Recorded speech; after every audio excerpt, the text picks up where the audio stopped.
Retour à la nature pour une trentaine de plantes originaires de l'île Maurice. Des plantes en voie de disparition depuis plusieurs décennies sur cette île de l'océan Indien.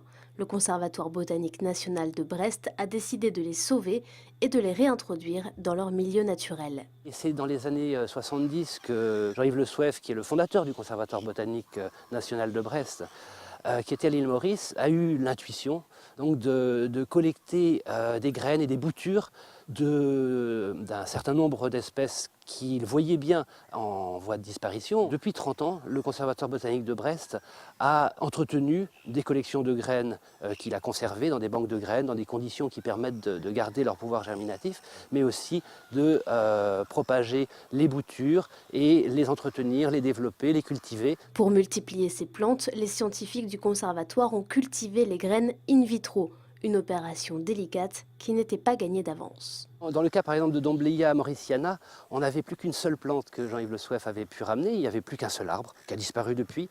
Et donc il a ramené une bouture de l'espèce, mais c'était une bouture mâle. Or c'est une plante dioïque qui a des plantes mâles et des plantes femelles. Et il a fallu là, grâce à une biotechnologie, féminiser donc, certains des plants qui ont permis ensuite donc, la fécondation et ça a permis de recréer de nouvelles graines. Une phase délicate en amène une autre. Le Conservatoire botanique envoie 2 spécialistes à l'île Maurice pour coordonner l'arrivée d'un premier lot de végétaux. Pour ces plantes rares, premier retour aux sources prévu du 11 au 18 décembre.